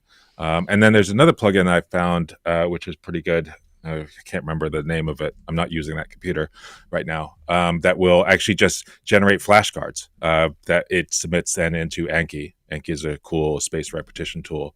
It will, inject those questions into Anki for me based on the article I'm currently on. It's not perfect, but there's a number of tools that are useful for that. I'm going to have to look these up. All right. So the first one. The first one's what? Memex.garden. you spell that? MEMEX dot garden. That's the whole URL. It's pretty cool. I actually pay for this. Yeah. It's really Hive useful, mind. and it's also really great for, if you're taking notes on anything you read, and you want those notes to then show up if you're also using Readwise. So it all shows up in Readwise, and then I have a little executable I run on my machine that synchronizes all my notes in Readwise into Obsidian on my local machine, Hmm. which is really nice. I Hey, have no. before we go too far, you Yeah. asked me at the beginning, do you want to talk anything about what you're doing, Yeah. what Infra is doing? And I said, well, I don't know, because we've been in this kind of not really talking about it with people. And I asked my one of the two founders at the company, one of the, I think you've talked about them before, well, when I was on the call, but also you've talked about them before because they created that tool called Kitematic a long time ago. Hmm. But I asked them, well, is it okay to talk about what we're doing? And it says, yes, now's a good time. We've kind of made it a little bit more public. You can actually request access. So at Infra, the company I work for, there's the T-shirt. There we go. We started out with a product called, it was Infra, and it was for making it really easy to do RBAC on Kubernetes. And one of the problems we kept, and we extended that a little bit to do SSH as well. And SSH keys in that process was kind of a stumbling point. The tools that exist for dealing with SSH keys weren't all that great. There are other tools like 1Password that is doing that, doing some really interesting things. You do have to pay for it, but it's doing some neat things. And we really wanted to focus on how can we make that a little bit better and a little bit more secure. And so we've been working on a tool called KeyPair, and so KeyPair will let you generate your SSH keys, but every time you create those keys, we're encrypting those and storing those encrypted so that nobody has access to them. And if in order to get access to any of your keys, whether you're going to use SSH or Git or WireGuard, or even we have SSH keys as being the way to get access to Kubernetes. So, with any of those things, you would have to use your Touch ID on the Mac, to use Touch ID to get access to those keys, no matter what you're doing, whether it's just viewing them or, and the reason why you need Touch ID is because that's getting to Secure Enclave, and then decrypting the keys that are stored locally, and then they can be used using all your normal tools. So we're not requiring any special tools for this. It's not requiring our own version of SSH or our own version of Git or our own version of whatever other tool. It's all the standard tools. So KeyPair is the tool. We're still pretty early on in building this, but if you're interested, you can go check us out at keypair.com. So we had a cool domain. So it's just KEYPAIR, just how you spell KeyPair.com. And there's not a lot of information on there, just a page that asks you for an email address, and then we'll send you an email and invite you to the GitHub repo, and you'll be able to install KeyPair and have a play around with it. So that's something we're working on. One of the main things here is we really want to make sure that you're in control of your keys. We're not copying them to anywhere. We're not storing them up in the cloud. We're not. You are managing your keys. You are always in control of your keys, and they're never going somewhere else. So keypair.com. That's our thing that we've been working on for a bit, and hope to roll this back into a tool that does role-based access for Kubernetes or for other things as well. But for now, we're really focused on this KeyPair idea. All right. Are you not doing? That's really cool. So I'm already on the list. Are Are you not continuing forward with the tool that you have here, the infra tool? Is that not still the main thing? To be determined. Okay. Yeah. 'Cause I think also we. like I this mean, tool. the end goal is to basically make sure that all the features that were in this tool are all bundled or all rolled back into what we're doing. Right. But we're tackling it a slightly different way now, and so Yeah. we're focusing on these fundamentals of SSH keys first. Okay. Okay. That's a good update. For those of you that didn't know, Matt was on the show a year ago talking about Infra HQ. Yeah. And or just Infra, but the infrahq.com domain. Not related to the Infra tool that I previously knew from the company. So There was Infra company before that, yeah, which was Infra kind app. of like a Lens alternative for Mirantis. And then their tool before that was called Kitematic, which I guess kind of became Docker Desktop a little bit. I mean, kind of an inspiration for it. Yeah, inspiration, sure, yeah. for sure. Yeah, I mean, for years and years, it was the only GUI for Docker. Yeah. Very cool. I'm looking forward to this. Waiting for you to say, let's schedule a show for demos. I'm Yes. looking forward to that. Yes. All right. So for anyone in chat, we didn't have a lot of topics today outside of AI. So if you have any other questions, let us know. We're going to wrap this up. We do this, by the way, live every week on Thursdays. Not this particular format. This is extremely casual, and we just let the conversation happen. Normally, we have guests. At least 50% of the time, we have guests where we're talking about their product. That's why when you go back on this show, if you just go to Bret.live and you can go through all the videos, you can see that we're actually on the live side, rather. You can see we've had a ton of guests this year already. We do this live every Thursday. So next week, I probably should have prepped that. Next week on the show. Please hold.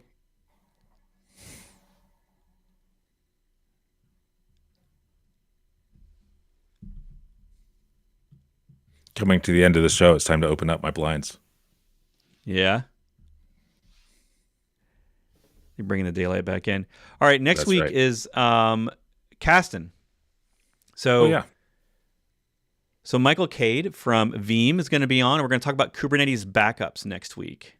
And then the week after that, I have my monthly course Q&A. So if you're in any of my courses, we do a Q&A once a month where we talk all about the courses. You ask all the questions related to the courses. You can always ask those questions, but we may not be able to answer them depending on the guest or whatever. You're welcome to answer those questions on this live show. But this show, I didn't want it to be solely about this particular show, this cloud native Q&A that you're watching right now. This is a monthly one where we open up the topic list and we just say like anything goes. And like ChatGPT, which I thought I learned stuff. So I'm excited to go try out some of these new tools and try to force. I'm learning that I'm going to have to force them into my workflow. It's not going to happen intuitively that I just naturally start using these things. I'm going to have to force myself to use them in order to learn them. We've also got later next month in June, we've got Brendan Burns from Microsoft, who is one of the co-founders of the Kubernetes project. He's going to be here talking about the future of containers. That's going to be a great episode, I'm sure. We've got Adit who's the founder and CEO of Solo. They're going to be on the show in late June. So we're going to talk about service mesh, ingress, gateway APIs, all that kind of stuff with Solo IO.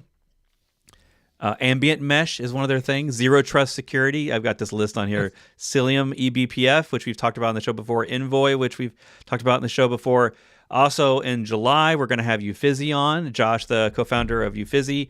We're going to talk about preview environments. So if you're someone who needs to set up infrastructure on each build of something, and maybe it's Kubernetes, maybe it's just websites, Ufizzy helps you do that. They actually have a pretty slick GitHub action that I've been helping them with to just make it really easy, just to automatically set up an environment. When the PR merges, it destroys it.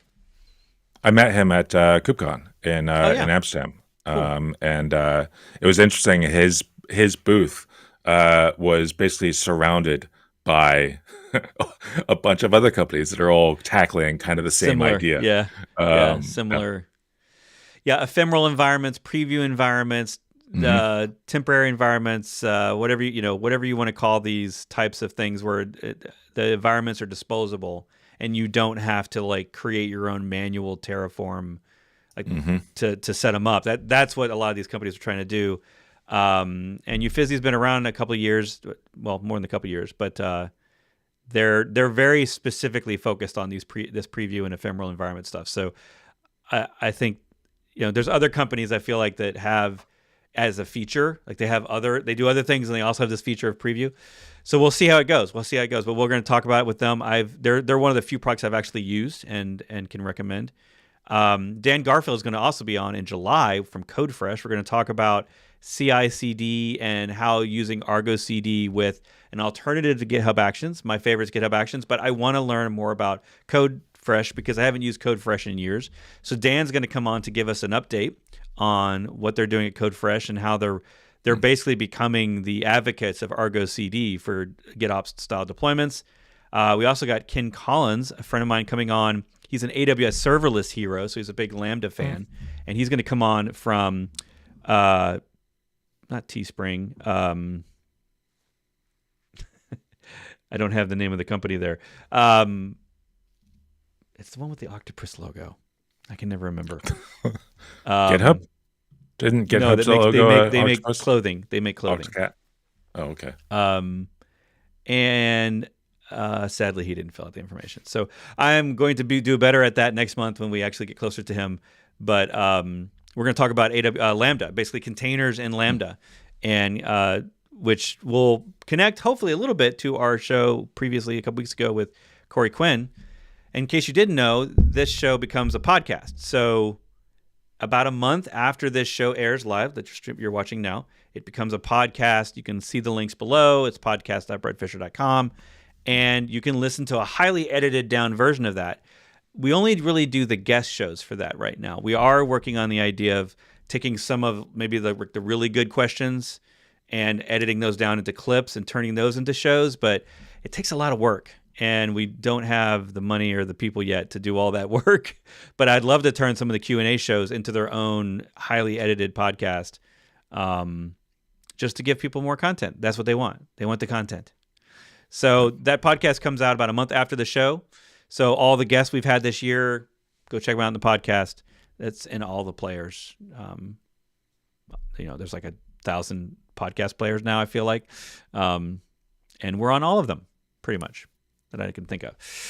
So come join us. Matt and I will be, we release podcast episodes every other week, and they come again from this live stream. So come back on the next Thursday.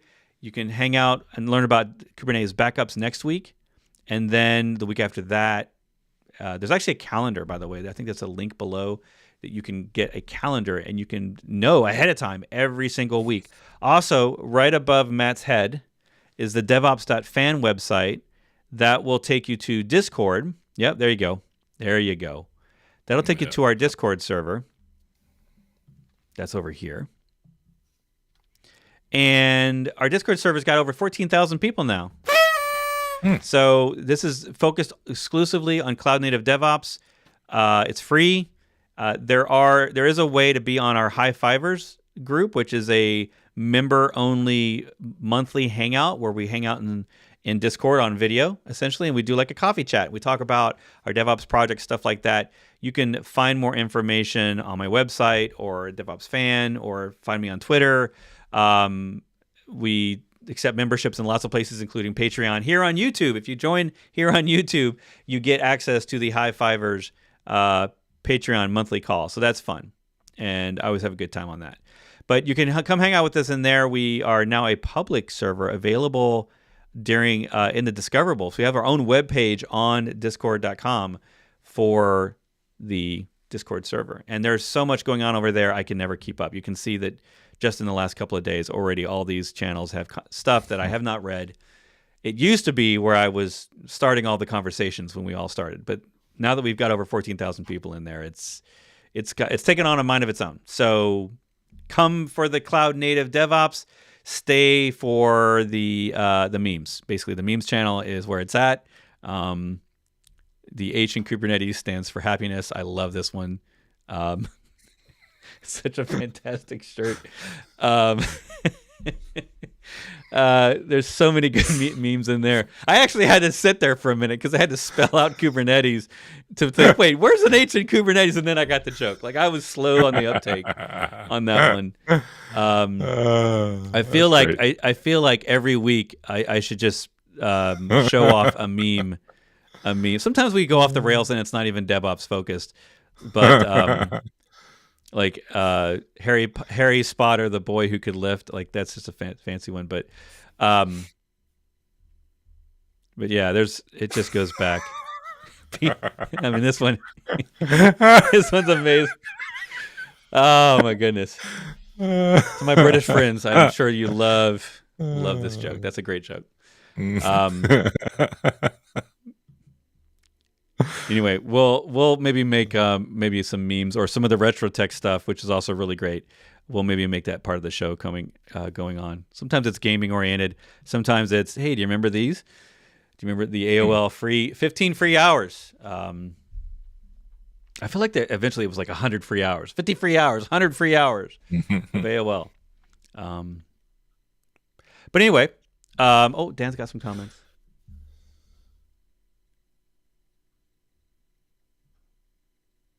Ooh, so do we have any tips for organizing, like a map of the steps I need to take to stay within best practices and not forget anything?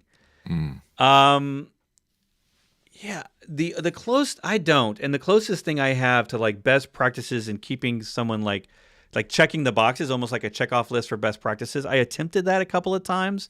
The best I have for you is some of my GitHub repos. So go check out some of the stuff I have. A lot of what I do over, Danny, I'll just put this in the chat. A lot of my repos on GitHub, especially the ones I list on my main page, are either templates or demos that essentially are better practices. There is one in particular that is the Kubernetes pod specification. It's a little small. It's kind of hard to see on screen. But it's basically github.com/Bret Fisher/podspec. And this one is meant as a very niche. If you're creating pods, which that's all we're doing on Kubernetes, we're all creating pods, right? Whether it's deployments or otherwise, we are creating pod specs. And for me, there is a checklist in my head that I've worked with on numerous clients and in my own work, in my own training, my own courses, of all the things that need to be in the default pod spec. So I walk through it in a YouTube video. There's the actual pod YAML file here. Heavy on the comments because it's sort of a teaching tool. But this is the kind of thing where I would expect you to copy and paste this into every container you deploy. And then you would turn this probably into your own pod spec that you would probably change a little bit based on your own requirements. So for example, some of the things we do here, besides just the obvious stuff like readiness probes, liveness probes, resource limits, which frankly a lot of us are bad at not doing out of the gate, and even if you just set it high, it's not required. It's not required. The readiness or liveness probe, it's not required, but you should. None of these things are required. Yeah, that's the problem. That's the problem. Yeah, it's like the pod spec initially is you can make it 2 lines, and that's all that's required, right? But that stuff is, I think, necessary in every pod. I also think this kind of stuff is necessary. So I have a lot of security stuff in here. You should not be running as root. You should not allow root to be. You should not allow escalation through sudo or other means. So this stuff like forcing the user and the group that it's going to run as, preventing privilege escalation or privilege use. And then this one right here, I'm going to zoom in on this one. This is a special one that a lot of people don't know about. It's becoming more known now that Kubernetes has actually got some new features around it. But this enables Docker's default functionality around locking down the number of system calls that are available to your app in a container to only the ones that it probably needs. And there is something known as the default syscomp profile that's turned on every Docker container and is turned off on every Kubernetes container, which is a bad habit. And there's history behind it. It was a good reason when it was done. But now in the latest versions of Kubernetes, we now have this feature where you can turn on the seccomp profile for all workloads. But until that becomes standard in every distribution and in every cluster that you're running, you need to put this in your pod spec.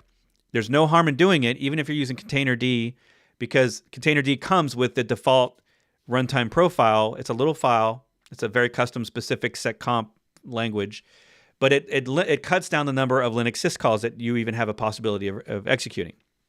All based on a lot of work done by one of the original Docker engineers, Jesse Frizzell, where they looked at like the top 200 open source projects, figured out all the normal system calls that they needed, and then created default seccomp profiles, as well as other things like AppArmor, SE Linux, which are all comparable technologies for locking down workloads.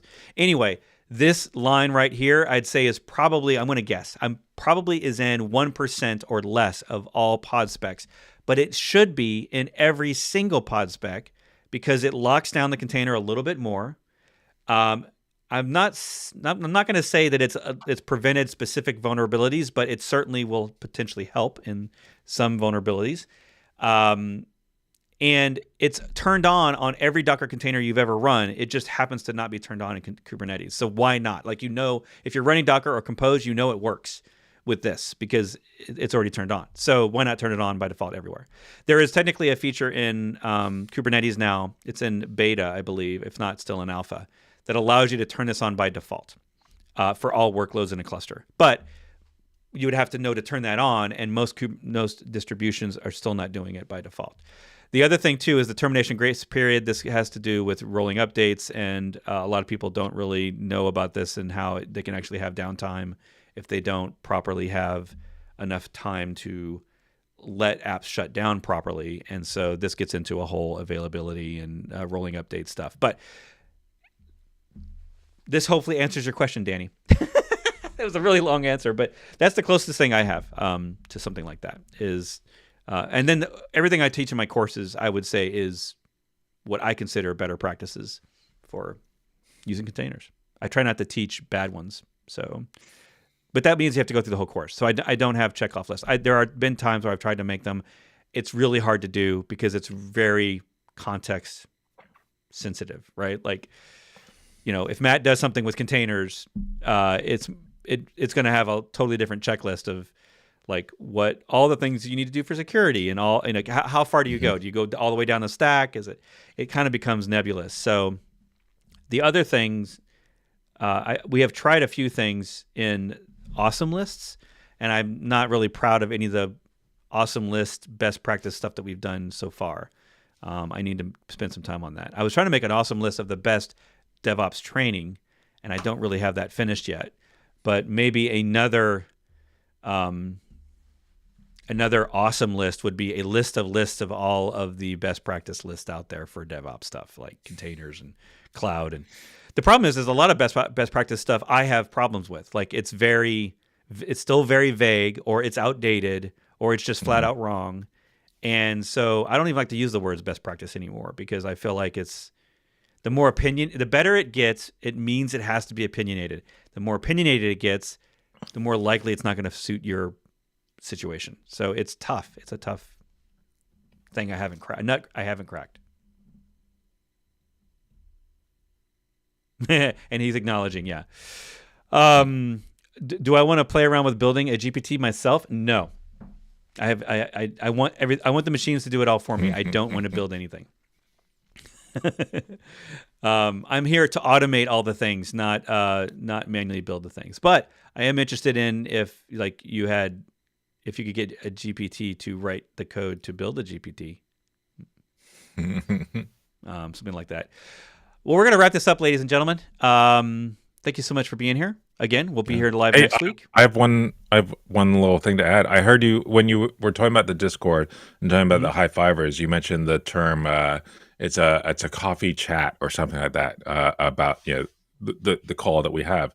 And that reminded me of something that happens I think it usually happens on Fridays. I don't know if people know about this. It's called Coffee Ops. You ever heard of Coffee Ops? I have not. Okay. So it's this idea. It's coffeeops.org. and there are meetups all around the country and a few around the world. Most of them are done online on like either a Google Meet or Zoom or something like that. And sometimes they're actually done in person. But if you are in a place that has a physical location or in the time zone or even care about a town, you can often attend them online. And basically, it's a people who are kind of in a DevOps kind of role, and it'll be a discussion just about stuff. And at the beginning of each call, people come up with a list of the topics that they propose. Mm-hmm. It's kind of like an unconference at any DevOps days, where you come up with a list of things that you might want to talk about. And I think it's usually done on one of the Kanban board kind of tools. Asana or something else. And then people vote on which ones that they think are most interesting. And so whichever topics are most interesting, coffeeops.org. Whichever one is most interesting, that those are the topics that are going to be talked about for 5 minutes or 10 minutes on the call, and they usually go through like 5 or 6 different things, and they're really interesting. They're fun, it's one that I've done a few times. I've met a couple people on there, and actually there's one guy who often attends the Seattle one that I keep getting invited to his games night. I keep not being able to go, but hopefully this time I'll be able to go to his games night as well. It's a neat event, Coffee Ops. Of course, New York's got a big one. Yeah.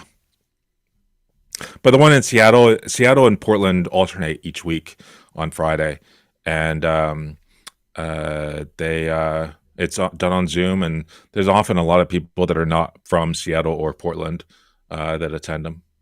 So interesting stuff. Yeah, and it's one word. So let me Coffee Ops, one word. Yeah, and it's that first link is the listing of all of them. That one lists out all of the I see. They're clickable. Meetups. Their theme makes it some of them are not clickable. Easy to read.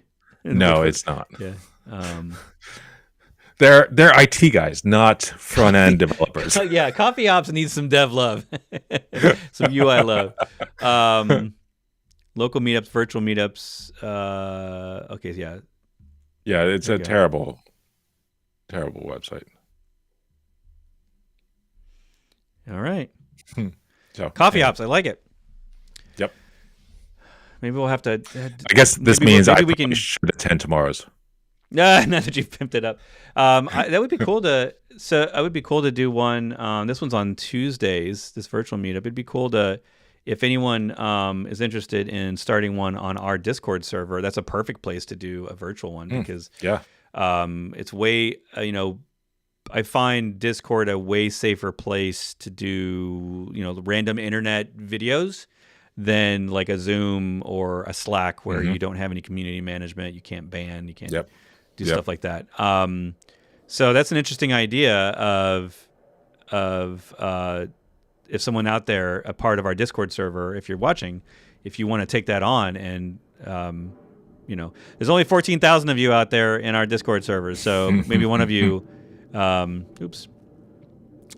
one of you we could start a Coffee Ops room and make it video, and then every week we sort of hang out. I don't want to be in charge of it just because I've already got so many other things we're doing. I'm now speaking at physical meetups locally. Our meetups are coming back, so the Docker meetup that I've been running for 6 years is now technically kind of back in the real world. So one more weekly meetup I just can't do. I can be there, but I'm not going to run it. So if any of you are watching and you're in the Discord and you're like, hey, I'm looking to get involved and you want to organize something, I will support you in that effort. We're looking actually for more things that can be event-based inside of the Discord server and more of the community members getting involved in actually, being moderators. You'll see that we actually have a nice little growing list of moderators nowadays that are helping to keep all the chat nice and keep everything civil and make sure everybody's adhering to the code of conduct. And there's lots of conversations happening about DevOps. So why not do some more video and live hangouts in there? Like that would be great. So we've talked about doing a conference in here for just the Discord server because we have enough people now. We could probably get, a couple dozen people hanging out in a conference, someone speaking, have a couple of talks. But it takes organization, it takes work, and unfortunately, right now I don't have that time. So, if any of you are interested in that idea as well, like I'd love to have any and all ideas on how to bring more discussion and content to the community we are building over there on Discord. So, right here, right above me, place we can all a physical event where we can all gather and bow to the God that is Bret Fisher, just like Linus has his. Linus Tech Tips has his conference, doesn't he? Does he? I don't. I wouldn't be surprised. Maybe he did, and I don't know if he still does. Did you hear he's stepping down as CEO? I did. Yeah. I don't see why he hadn't already. Right. It seems like it would have been a great idea, but I can see how like it's your baby. Well, I know, but if somebody is the product, and then you now have, I don't know how many people guys working for him, 100 people working for him full time. Yeah. I mean, managing people takes time, and you want to do the fun stuff, not managing people. So get somebody to do it for you. Yeah. It's one of those things where it's hard to let go, I imagine, but also, I mean, he had a great video about it. I watched the whole video where he was saying that they got offered $100 million, and that's just amazing. Mm-hmm. And he's like, it wouldn't change our lives any. So why? So they said no. So crazy, the media empire that he's built there.